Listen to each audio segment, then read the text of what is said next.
بہت بہت سمجھدار ہوتی ہیں، بہت سمجھدار۔ ایک واقعہ چلے میں مجلس شروع ہے عرض کرتا ہوں، کئی بار میں سناتا رہتا ہوں کہ ایک عرب آدمی تھے جن کا نام کنیت سے مشہور تھا ابو حمزہ۔ ان کے ہاں تسلسل کے ساتھ 4-5 بیٹیاں پیدا ہوئیں۔ انہوں نے فیصلہ کیا کہ اپنی بیوی کو طلاق دے دو، اس لیے کہ اس سے بیٹا پیدا نہیں ہوتا۔ اور ہمارے ہاں بھی آج عام رجحان یہ ہے، اگر تسلسل کے ساتھ بیٹیاں پیدا ہوں تو لوگ عورت کو منحوس سمجھتے ہیں، لہذا طلاق دو یا اس کو رکھو، دوسرا نکاح کرو، اس سے بیٹی پیدا نہیں ہو رہی۔ خود ہمارے یہاں کا میں بندہ جانتا ہوں، بڑا عجیب ان کا واقعہ ہے۔ شادی ہوئی، نکاح ہوا، اچھا اولاد نہیں ہوئی، فارغ کر دیا۔ اس کے بعد پھر شادی کی، اس سے 2-3 بیٹیاں ہوئیں، بیٹا نہیں ہوا، فارغ کر دیا۔ جب فارغ کیا اس کے بعد اس عورت نے کی اور نکاح کیا، اللہ نے اس کو بیٹا دے دیا، اس کے یہاں کچھ بھی نہیں۔ اور ایک ڈاکٹر، اس کے یہاں بیٹی پیدا ہوئی، پھر بیٹا پیدا ہوا، بیوی بھی ڈاکٹر اور خامند بھی ڈاکٹر۔ اپنی بیوی کا آپریشن کر دیا ہمیشہ کے لیے، کب ایسے اولاد نہ ہو، بیٹی بھی ہوگی بیٹا بھی ہو گیا۔ 17 ماہ کے بعد بیٹا فوت ہو گیا۔ اب شوہر بھی روتا ہے، بیوی بھی روتی ہے، کیوں؟ اس سے اولاد تو ہو ہی نہیں سکتی، وہ تو آپریشن کر کے معاملہ ختم کر دیا۔ خیر، اس نے فیصلہ کیا کہ میں نے اپنی بیوی کو طلاق دینی ہے۔ طلاق دینے کی نیت کر لی اور اپنے گھر آنا چھوڑ دیا۔ اس کی بیوی سمجھدار بھی تھی اور بلا کی شاعرہ تھی۔ بلا کی شاعرہ کا مطلب کہ بلا تھی، مطلب بہت بڑی شاعرہ تھی۔ یہ ہمارے یہاں عرف کے الفاظ ہوتے ہیں جو محاورے میں استعمال ہوتے ہیں، تو اس کا معنی وہی سمجھا کریں جو محاورے کے اندر ہے، کہ یہ نہ سمجھے کہ اس کی بیوی بلا تھی اور ساتھ شاعر بھی تھی۔ بلا کی شاعرہ کا معنی کہ بہت بڑی شاعرہ تھی۔ تو اس خاتون نے اپنے شوہر کے نام خط لکھا، مال ابی حمزہ لا یاتینا غضبان اللہ نلد البنینا تاللہ ما ذالک فی ایدینا ونحن کالارض لزارعینا انما ناخذ ما اوتینا وننبت ما زرعہ فینا۔ اندازہ کریں کتنا بلیغ اس کا کلام ہے۔ مال ابی حمزہ لا یاتینا، ابو حمزہ کو کیا ہوا کہ ہمارے پاس نہیں آتا۔ غضبان اللہ نلد البنینا، وہ ناراض ہے کہ ہمارے ہاں بیٹا نہیں ہوتا۔ تاللہ ما ذالک فی ایدینا، اللہ کی قسم یہ ہمارے اختیار میں نہیں ہے۔ نحن کالارض لزارعینا، میری مثال ایسے ہے جیسے مٹی ہو، اور تمہاری مثال ایسے ہے جیسے کسان ہو، تمہاری مثال ایسے جیسے کسان ہو۔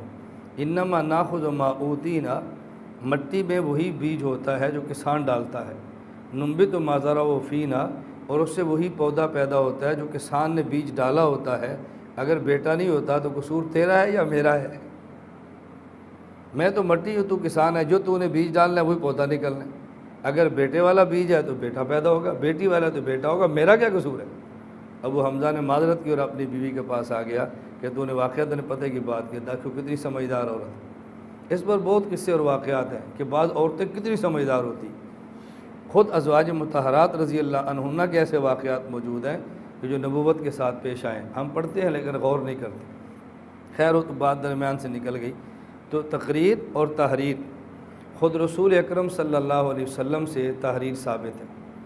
آپ نے دیکھا کتنے خطوط ہیں، آپ ملک روم کے نام، ملک فارس کے نام، شاہان کے نام ہے نا، میں محمد الی ملک الروم، میں محمد الی کسریٰ، یہ خطوط ہے۔ نبی کریم صلی اللہ علیہ وسلم کے تحریر بھی ثابت ہے۔ نمبر 3، مناظرہ۔ مناظرہ دین کے دفاع کے لیے یہ ثابت ہے۔ حضرت موسیٰ علیہ السلام کا مناظرہ بڑا معروف ہے نمرود کے ساتھ۔ الم تر الی الذی حاج ابراہیم فی ربہ ان آتاہ اللہ الملک، حضرت ابراہیم علیہ السلام کا واقعہ مناظرہ نمرود کے ساتھ بڑا معروف ہے۔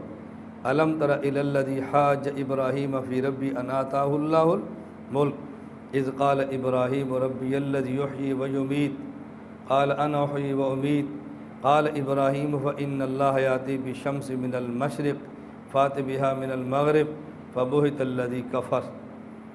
دیکھو مناظرہ ہے نا۔ اور اس آیت کے تحت حضرت علامہ نصفی نے اپنی تفسیر مدارک کے اندر لکھا ہے کہ اس آیت سے ثابت ہوتا ہے کہ مناظرہ شریعت کا حصہ ہے۔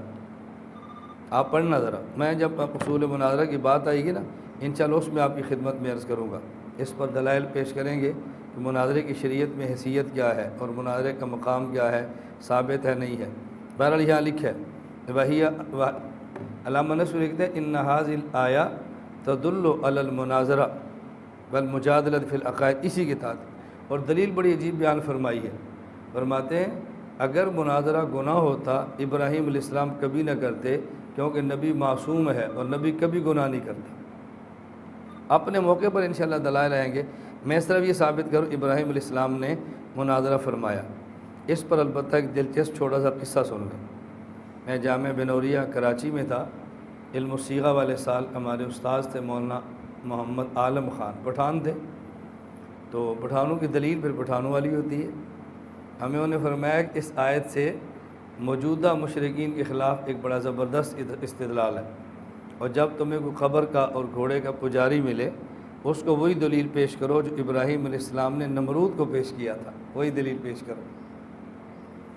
نمرود کو ابراہیم علیہ السلام نے فرمایا ان اللہ یاتی بالشمس من المشرق فات بہا من المغرب، سورج نکلنے کا ایک راستہ وہ ہے جو اللہ نے بنایا ہے، اگر تو خدا ہے تو راستہ بدل کے لا، راستہ بدل کے لا، ہم سمجھیں کہ تو لایا۔ اگر یہ فرماتے کہ روزانہ اللہ لاتا ہے، کل تو لا، کل پھر آنا تھا، اس نے کہنا دیکھو میں لے آیا ہوں، فرمایا نہیں، راستہ بدل کے لا۔ تو فرمان لگے جب کسی کے ہاں بچہ پیدا نہ ہو اور کسی پیر کے پاس جائے، جعلی پیر کے پاس منت مانگے، دربار پہ جائے، گھوڑے کے پاس جائے منت مانگے، اور جب اس کے ہاں بچہ پیدا ہو تو پھر نام پیرا دیتا نہیں، وہ اللہ دیتا نہیں، پیرا دیتا رکھتا ہے۔ اللہ بخش نہیں رکھتا، پیر بخش رکھتا ہے، میرے پیر نے دیا ہے، اللہ نے نہیں دیا۔ تو کہتے جو یہ کہے کہ یہ پیرا دیتا ہے، اللہ نے نہیں دیتا، اس سے یہ کہو کہ دیکھو اولاد دینے کا ایک راستہ وہ ہے جو اللہ نے بنایا ہے، اگر پیر دیتا ہے تو پیر سے کو راستہ بدل کے دے، ہم مان لیں کہ پیر صاحب نے دیا ہے۔ ابراہیم علیہ السلام نے فرمایا اگر تو خدا ہے تو اس راستے سورج نہ نکال جو اللہ نے بنایا ہے، تو راستہ بدل کے لا، میں تجھے خدا مانوں گا۔ تو تم ان سے کہو کہ اگر یہ پیر دیتا ہے تو پھر راستہ بدل کے دے، ہم سمجھیں کہ پیر نے دیا ہے، اگر اس راستے سے آئے جو اللہ نے بنایا تو پھر اللہ دیتا، اور راستہ بدل کے آئے تو پھر پیرا دیتا۔ اب دیکھو پٹھان کی دلیل کیسی ہے، یہ ہمارے استادوں نے علم الصیغہ والی سال کی میں بات عرض کر رہا ہوں۔ میں عرض یہ کر رہا تھا تقریر، تحریر اور مناظرہ۔ سورہ آل عمران کا آپ شان نزول، پس منظر، بیک گراؤنڈ پڑھیں تو اس میں اب یہی ہوگا، نجران کے نصارہ کا وفد آیا تو ان نے کہا تھا ہمارے ہاں شاعر زبردست ہے، رسول اکرم صلی اللہ علیہ وسلم فرمایا کہ اپنا شاعر کھڑا کرو۔ ان کے شاعر نے کلام پڑھا، اللہ کے نبی فرمایا حسان ان کا جواب دو۔ جب حضرت حسان نے اشعار پڑھے تو ان نے مانا کہ محمد کے شاعر ہمارے شاعر سے مضبوط ہے صلی اللہ علیہ وسلم۔ انہوں نے کہا ہمارے خطیب بہت زبردست ہیں، فرمایا لاؤ اپنے خطیب۔ انہوں نے خطیب پیش کیا، حضور پاک نے ثابت بن قیس رضی اللہ عنہ فرمایا کہ تم جواب دو۔ جب ان نے خطابت کے جوہر دکھائے تو نجران کی عیسائیوں نے مانا کہ آپ کا خطیب ہمارے خطیب سے تگڑا ہے۔ اب بات آئی دلائل کی، مناظرے کی نا، تو آپ نے فرمایا الوہیت مسیح پر تم دلیل دو اور اس کے توڑ پر دلائل میں دیتا ہوں۔ پھر آل عمران میں دلائل ہیں الوہیت مسیح کی نفی کے اوپر، تو اس آیت کا تو پس منظر ہی مناظرہ ہے، تو اللہ کے نبی صلی اللہ علیہ وسلم سے مناظرہ ثابت ہے۔ نمبر 4، جہاد، جہاد فی سبیل اللہ۔ گزشتہ انبیاء نے فرمایا وَكَأَيٍّ مِّن نَبِيٍّ قَاتَلَ مَعَهُ رِبِّيُّونَ كَثِيرٌ، اور ہمارے پیغمبر نے فرمایا یا ایھا النبی جاہد الکفار والمنافقین واغلظ علیہم ومأواہم جہنم، کفار سے تو آپ جہاد کریں اور منافقین واغلظ علیہم، ان پر سختی کریں، ان پر سختی کریں تھوڑی سی۔ تو کھلے کافر سے تو جہاد ہوتا ہے، اور چھپے کافر سے جہاد نہ بھی ہو تو اس کو رگڑا پھر بھی لگتا ہے، آثار سے اندازہ ہوتا ہے یہ بندہ کون ہے۔